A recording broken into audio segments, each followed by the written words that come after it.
สวัสดีค่ะยินดีต้อนรับเข้าสู่ช่องโปจกสรัม Ya, halo guys, selamat datang kembali di Pojok Seram. Hari ini aku akan menceritakan film dari Thailand yang berjudul SLR. Hayo kita mulai.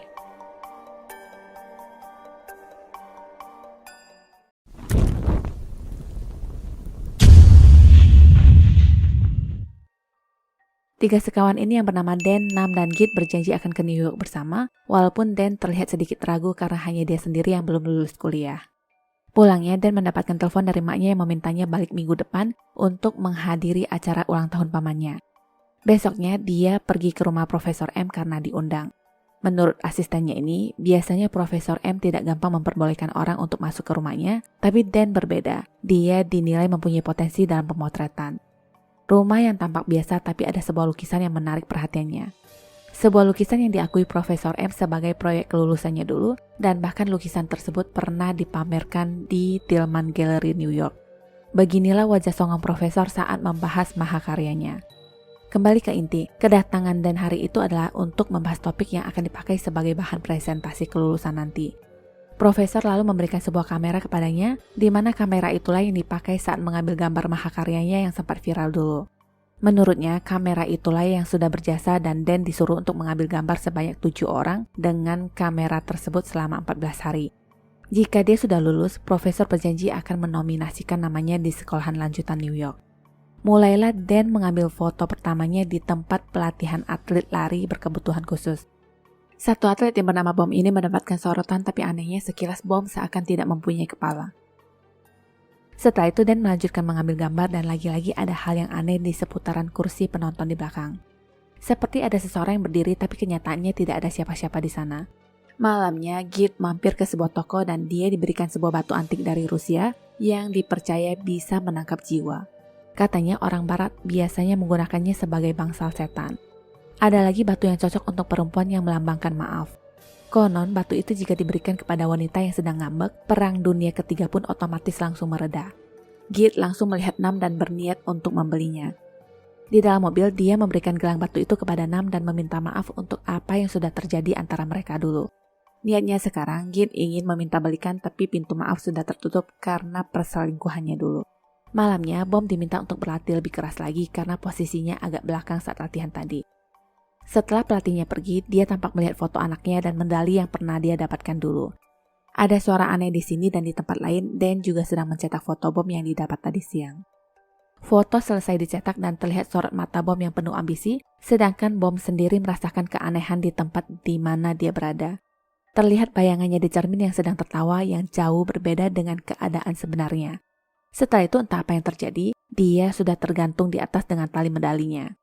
Besoknya, Dan menemui Profesor M untuk mengumpulkan hasil jepretannya, dan sebelum itu dia sempat memotret seorang kakek gelandangan. Profesor M puas dengan hasil jepretannya dan memintanya untuk mengambil foto lebih banyak lagi. Dan pun mencari modal lainnya dan sekarang dia tertarik memotret pemilik restoran yang sedang viral. Di sini, lagi-lagi Dan seperti sekilas melihat sosok wanita asing yang tidak tahu siapa. Nam yang sedang bersamanya saat itu sempat mengingat kamera itu pernah dipakai oleh Jan, seorang wanita yang meninggal karena serangan jantung dulu. Nam pun curiga bagaimana caranya kamera itu bisa jatuh ke tangan Profesor M.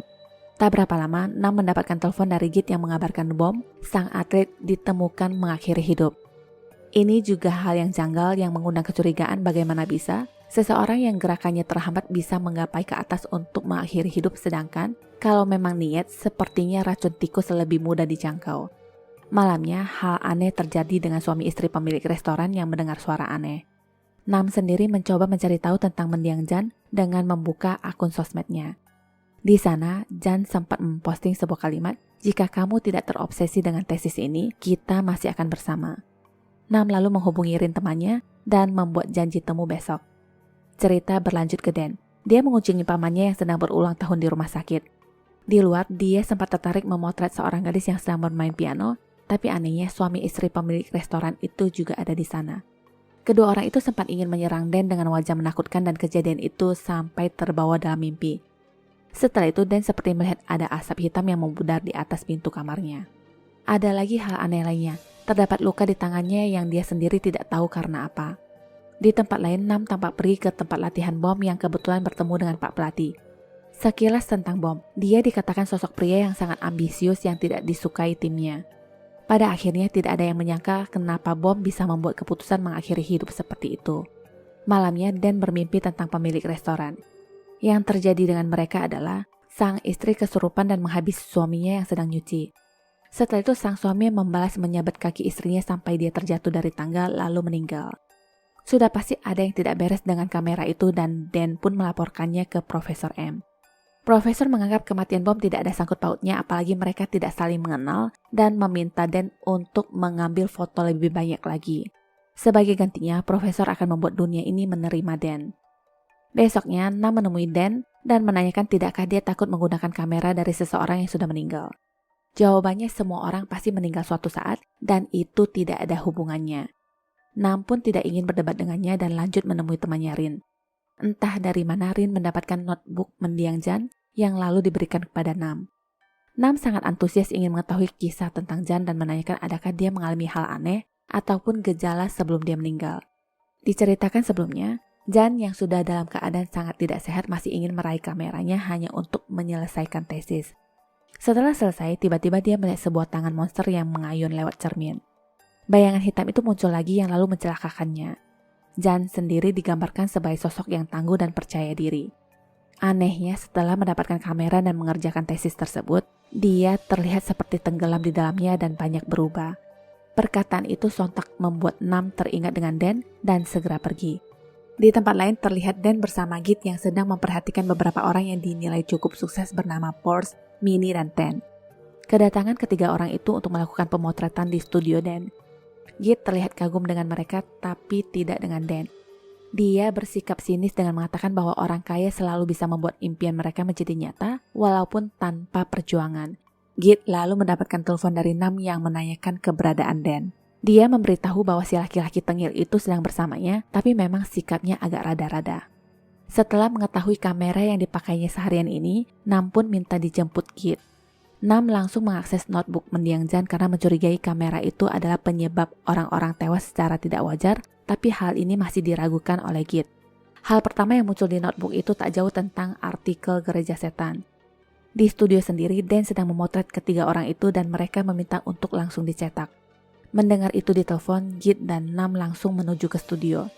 Di tempat lain, ketiga orang yang sedang membahas bisnis ini memutuskan untuk break sebentar. Minnie berjalan ke toilet dan di sini, teror pun dimulai.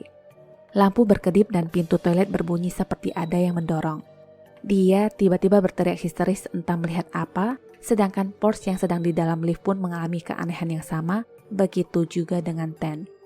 Setelah itu mereka bertiga naik ke atas gedung dan menjatuhkan diri sambil live di depan kamera. Seketika, ketiganya pun langsung pindah alam dan menjadi mayat di lantai dasar. Git dan Nam yang baru sampai kaget melihat penampakan mereka yang berubah sangat mengerikan, sedangkan Dan tampak terlihat tersenyum melihat hasil jepretannya tadi.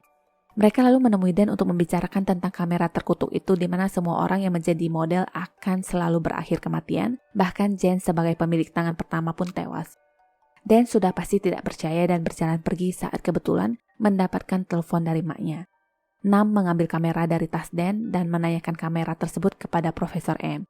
Tanpa basa-basi, Nam langsung menanyakan adakah yang dia tahu tentang kematian Jan dan bagaimana caranya dia bisa mendapatkan kamera tersebut.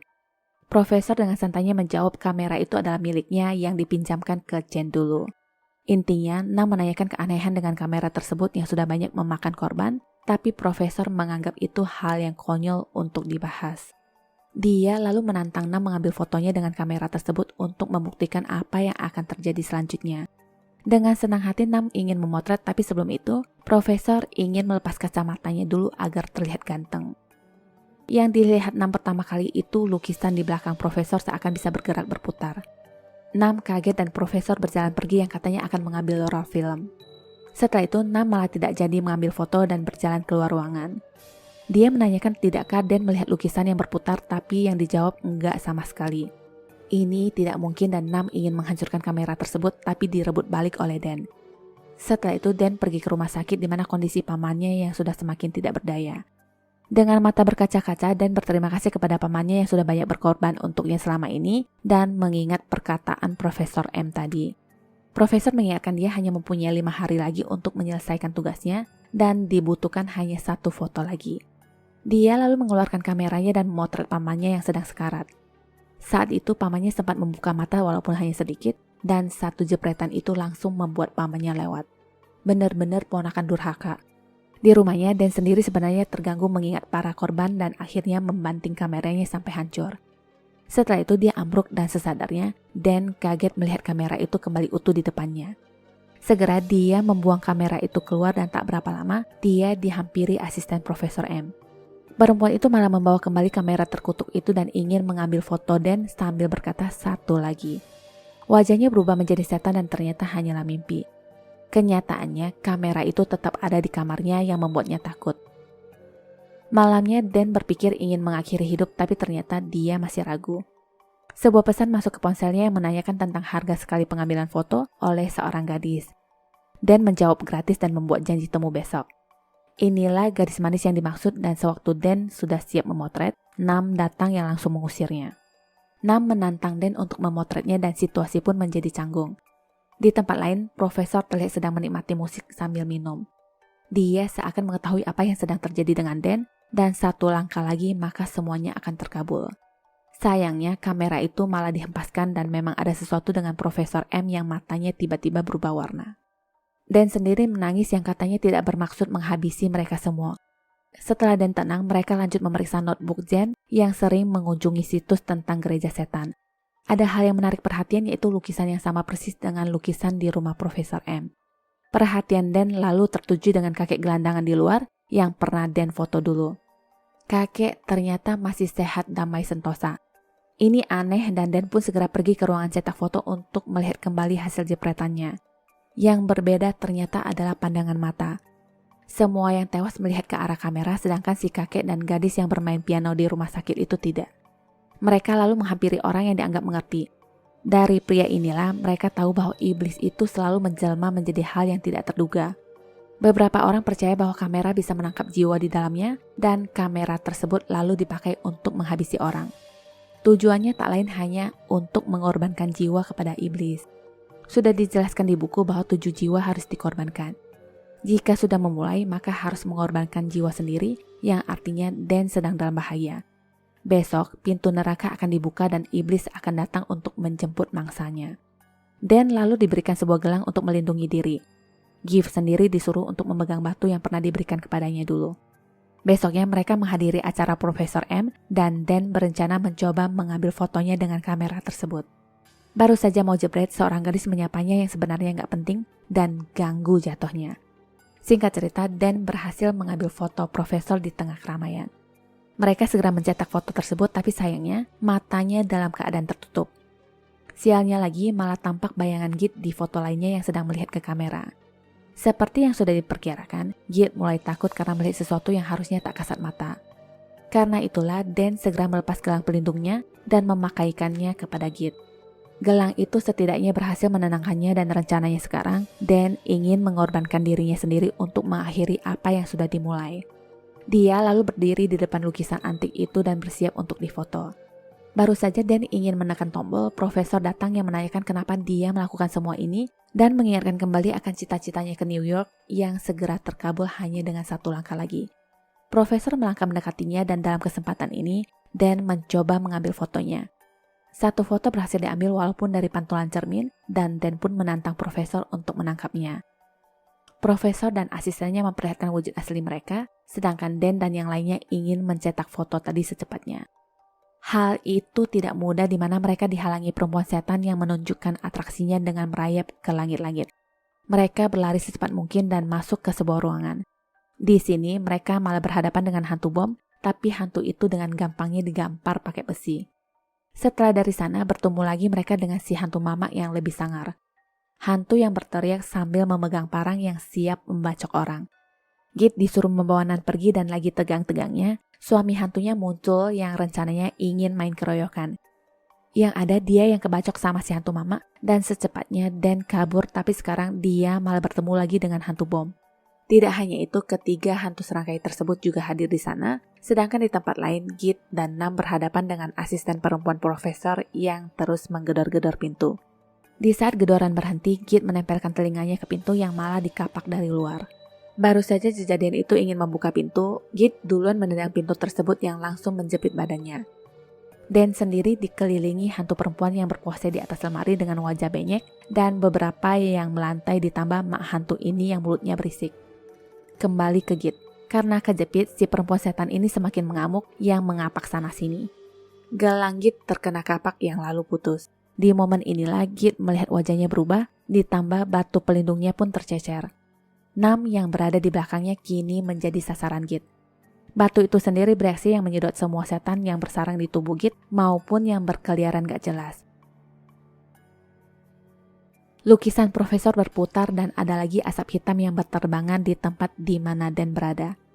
Asap itu kemudian berubah menjadi kejadian raksasa yang bentuknya antara campuran tikus, kelelawar, dan kuskus. Singkat cerita, si bocah pun tertangkap dan dijadikan lap dinding sebelum dihempaskan oleh si kuskus. Profesor berdiri di belakangnya dan mengatakan waktunya tinggal 2 menit, tapi semua akan berbeda cerita jika Dan mau memberikan roll film fotonya, juga satu lagi korban terakhir. Dan berkata benar hanya satu lagi dan dia berlari memeluk si muka campuran itu. Sesadarnya Dan berada di tempat gelap dan lagi-lagi ada si profesor dengan mulut racunnya. Dia mengatakan anak bodoh ini begitu sok berani yang ingin mengorbankan diri sendiri tapi lupa dengan apa yang orang lain lakukan untuknya. Tiba-tiba bayangan ibunya muncul yang mengingatkan untuk tidak melepas mimpi-mimpinya. Ada lagi Git yang mengatakan janji mereka ke New York. Setelah itu ada juga Nam yang hadir untuk mengatakan hal yang sama. Roll film itu akhirnya diberikan kepada Nam tapi ternyata itu adalah yang palsu. Yang asli sudah diberikan kepada Nam sebelumnya. Di tempat lain, Nam dan Git segera mencetak foto Profesor M dan akhirnya dialah yang menjadi korban ke-7 yang langsung disedot ke dalam lukisannya sendiri. Di dalam sana begitu banyak jiwa-jiwa terperangkap yang berteriak miris, sedangkan Dan sendiri ditemukan tidak sadarkan diri. Dan pernah berkata, kadang mimpi kita sendiri bisa menjadi beban. Kita hanya ingin melakukan apa yang kita sukai tapi karena sesuatu, hidup membuang kita ke suatu hal yang tak disangka dan membuat kita terganggu. Kita semua tidak dilahirkan sama, tapi kita semua harus melakukan yang terbaik dengan apa yang sudah diberikan. Ternyata Dan selamat dan kembali bersama dengan kedua teman terbaiknya. Tamat. ขอบคุณที่รับชมช่องของเรานะคะ ถ้าชอบอย่าลืมกดไลค์ กดติดตาม และแชร์หนังเรื่องต่อไปของเรานะคะ ขอบคุณค่ะ Sampai jumpa.